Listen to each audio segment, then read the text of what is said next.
तो गाइस मैं हूं अंकित और आप देख रहे हैं रेसलिंग फैंस नेटवर्क। शुरू करते हैं गाइस अपनी बातों को। सबसे पहले एमएसजी वाले लाइव इवेंट्स हैं, तो इसके ऊपर एक ऑलरेडी वीडियो आ चुकी है पर्टिकुलर, इससे पहले आई थी वीडियो, तो जाके चेकआउट कर सकते हो आप लोग। ऊपर आई बटन में भी आ रही होगी, वहाँ पर मैंने A to Z चीज़ें कवर करी है, शो के स्टार्टिंग से लेके CM पंक वर्सेस डोमिनिक मिस्टीरियो के मैच तक। अब इसके बाद भी कुछ मैचेस हुए, मेजर मैचेस हुए, तो वो मैं आपको बता देता हूँ।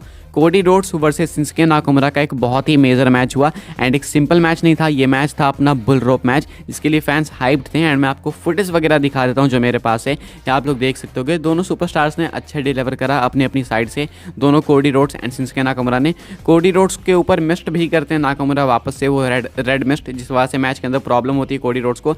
लेकिन एंड में कोडी रोड्स क्रॉस रोड्स भी लगा देते हैं, एक से ज़्यादा क्रॉस रोड लगाना पड़ता है कोडी रोड्स को मैच के अंदर, एंड उसके बाद वो विक्ट्री अर्न करते हैं। तो ओवरऑल कोडी रोड्स इस मैच के अंदर विक्ट्री अर्न कर लेते हैं and bull rope match Cody Rhodes जीत जाते हैं शिंसुके नाकामुरा को हरा के। तो ये कुछ रहा इस मैच का रिजल्ट। फुटेज आई होप इस दौरान आपने देख ली होगी। इसके बाद जो होता है वर्ल्ड हैवीवेट चैंपियनशिप का एक grudge match, Seth Rollins versus Drew McIntyre. Rollins defend कर रहे थे टाइटल को, हालांकि मंडे नाइट रॉ में भी वो डिफेंड करने वाले हैं एंड अभी जो है रॉलिंस वापस से डिफेंड करते हैं इस लाइव इवेंट में ड्रू मैकिंटायर के अगेंस्ट। एंड ये मैच मैं कह सकता हूँ कि शो का बेस्ट मैच था, बहुत ही अच्छा मैच था जितना मुझे फुटेज वगैरह देखने से पता चलता है, क्योंकि स्टील स्टेप्स, टेबल्स, ये सब कुछ यूज़ करे गए, प्रॉपर वेपन्स यूज़ करे गए। मैच स्टार्ट होने से पहले ही मैकिंटायर बजाने लगे थे रॉलिंस की एंट्रेंस में ही।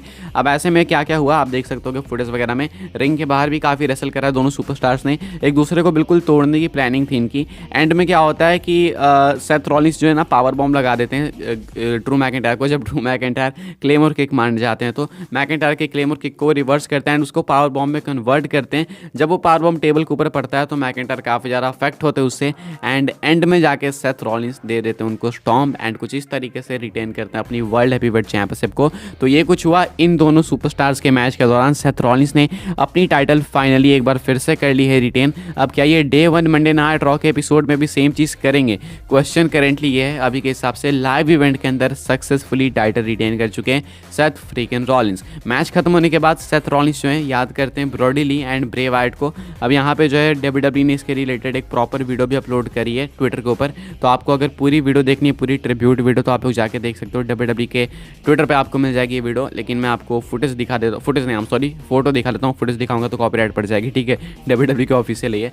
तो WWE ट्वीट लिखती है special moment from Seth Rollins to end a memorable night at WWE Madison Square Garden. इसके ऊपर सेथ रॉलिंस का भी रिएक्शन आया ट्वीट के दौरान, कहते हैं ट्वीट के साथ Seth Rollins I love you forever. तो यहाँ पे Brody Lee and Bray Wyatt की बात हो रही है। तो सेथ रॉलिंस ये यूजुअली चीज़ करते रहते हैं, इससे पहले भी कर चुके, मैं आपको बताते रहता हूँ कि लाइव इवेंट्स में सेथ रॉलिंस ने फायर फ्लाइज की डिमांड करी, यानी कि आप लोग अपने टॉर्च लाइट्स को जो है जला लो एंड फ्लैश लाइट से ब्रे वाइट को ट्रिब्यूट देते हैं। तो कुछ इस तरीके से Seth Rollins Brody Lee and Bray Wyatt दोनों को ही वापस से ट्रिब्यूट देते हैं, स्पेशली ब्रॉडी ली के लिए, क्योंकि ब्रॉडी ली आज से 3 साल पहले आज के दिन ही अनफॉर्चुनेटली इस दुनिया से चले गए थे एंड 26 दिसंबर वो डेट थी। तो अभी यूएसए के हिसाब से 26 दिसंबर ही हो रहा है जब मैं वीडियो शूट कर रहा हूँ। तो सेथ रॉलिंस उनको भी ट्रिब्यूट पे करते हैं। आगे बढ़ते हैं गैस, बात करते हैं अगली स्टोरी के बारे में जो कि है अवार्ड्स को लेके। ऑलरेडी मुझे पता नहीं मैं कितने अवार्ड्स आपको बता चुका हूँ साल 2023 के, कि भाई इसने अवार्ड डिक्लेयर करा, उसने डिक्लेयर करा, 50 लोग डिक्लेयर कर रहे हैं अपने अपने अवार्ड्स, क्योंकि 2023 से एंड हो रहा है। तो अब अभी जो है ESPN के रेसलिंग अवार्ड्स भी हो चुके हैं डिक्लेयर, एंड स्पेशली ESPN का बताना काफ़ी ज़्यादा जरूरी है, बिकॉज आपको पता है कि ESPN कितना मेजर है एंड कितना मैटर करता है। तो ये देख सकते हो कि आप लोग ESPN pro wrestling awards for 2023, and यहाँ पे पूरी लिस्ट है। Women's wrestler of the year Riya replay हैं WWE से, अभी करेंटली वर्ल्ड चैंपियन भी हैं वो, तो डिजर्व भी करती हैं I think women's wrestler of the year. Hype भी उनके अराउंड काफ़ी ज़्यादा थी। देन बात आती है men's wrestler of the year की, एंड यहाँ पे कोडी रोड्स इस अवार्ड को जीतते हैं एंड WWE को रिप्रेजेंट करते हैं कोडी रोड्स भी। अच्छा, रोमन रेंस के बारे में कह रहे थे मैट हार्डी कि मैं चाहता हूँ रोमन जीते अवार्ड, लेकिन मुझे लगता है कोडी रोड्स, सेथ रॉलिंस या डोमिनिक ये थोड़े ज़्यादा डिजर्व करते थे इस स्पॉट को। तो कोडी को ये मिला है अवार्ड, तो काफ़ी अच्छा है, मेरे अकॉर्डिंग डिजर्विंग है। Story line of the year की बात करें तो ब्लड लाइन 2.0 जो सेकंड चैप्टर था ब्लड लाइन का, उसको यहाँ पे मेंशन करा गया है, यानी कि इस साल को भी ब्लड लाइन ने ही लीड करा है WWE को रिप्रेजेंट करते हुए।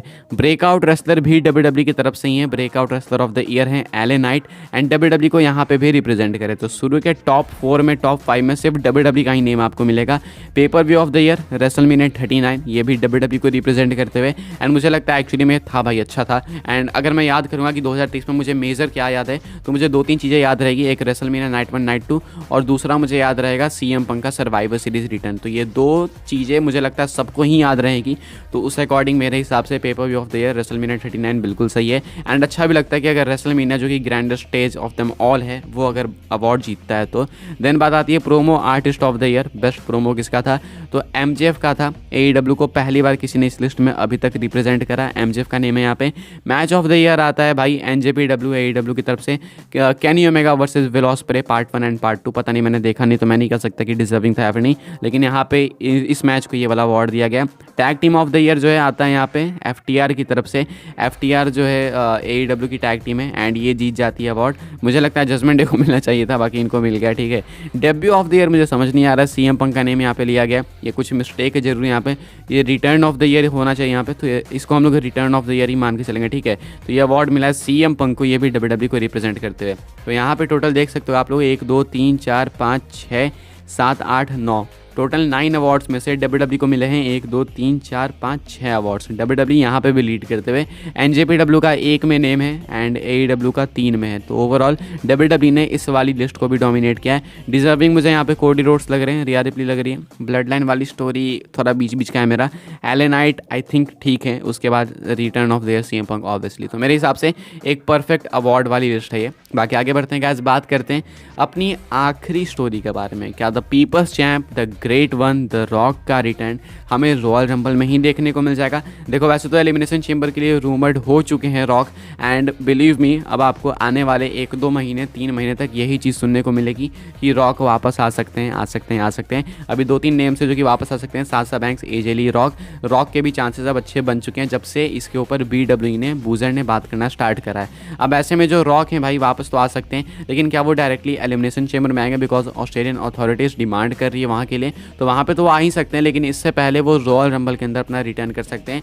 रीजंस आपको बता देता हूँ मैं। सबसे मेजर रीज़न कि अगर रिटर्न कराना ही है, अगर आपको लेके जाना ही है एलिमिनेशन चेंबर में, तो रॉयल रंबल में भी लेके आ जाओ, बिकॉज रॉयल रंबल उस चीज़ के लिए ही जाना जाता है।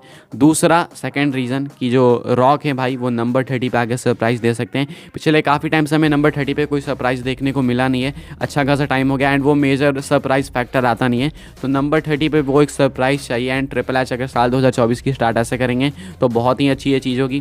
थर्ड रीज़न ये है कि जो रॉक है वो अभी भी फेवरेट हैं रॉयल रंबल को जीतने के लिए। नंबर 1 पे तो नहीं है, लेकिन टॉप 5 की लिस्ट जो होती है ना, वो सुपरस्टार्स होते हैं जो कि लास्ट में 5 रिमेनिंग बचते हैं मैच में स्पेशली। तो यहाँ पे बैटिंग ऑड्स गलत भी हो सकती है, लेकिन अभी के हिसाब से रॉक उस वाली लिस्ट के अंदर है। हालांकि ये ऑड्स 1 महीने पहले की है बिल्कुल, अभी रॉयल रंबल 1 महीने बाद एग्जैक्टली, तो अभी के हिसाब से ऑड्स चेंज तो होगी, अभी कुछ और है, बाद में कुछ और होगी, लेकिन अभी के हिसाब से एज ऑफ नाउ रॉक इस लिस्ट में अभी भी बरकरार हैं एंड रॉयल रंबल में भी रिटर्न के उनके चांसेस है। तो अगर WWE उनको लेके आना चाहती है रेसलमेनिया में या फिर एलिमिनेशन चेंबर में, तो उसकी बिगिनिंग, उसकी स्टार्ट ये लोग कर सकते हैं रॉयल रंबल से, एंड एक मेजर अच्छा खासा सरप्राइज आपको रॉयल रंबल में देखने को मिल भी जाएगा। तो नंबर 30 में भी अभी के हिसाब से गैस इस वीडियो के लिए यही अपडेट्स है। आई होप्स आपको इन्फॉर्मेशन मिली हो। मेरे तो वीडियो को लाइक करें, शेयर करें, सब्सक्राइब करें चैनल को, ताकि आने वाले टाइम में आपको और भी ऐसी WWE की न्यूज़ रूमर अपडेट्स मिलते रहे। फॉलो कर सकते हैं आप लोग मुझे इंस्टाग्राम एंड ट्विटर पर, लिंक आपको मिल जाएगी डिस्क्रिप्शन में। ज्वाइन कर सकते हैं व्हाट्सएप चैनल को, उसके भी लिंक है डिस्क्रिप्शन में। मिलता है अपने नेक्स्ट ऑफर काफ़ी इंटरेस्टिंग वीडियो में।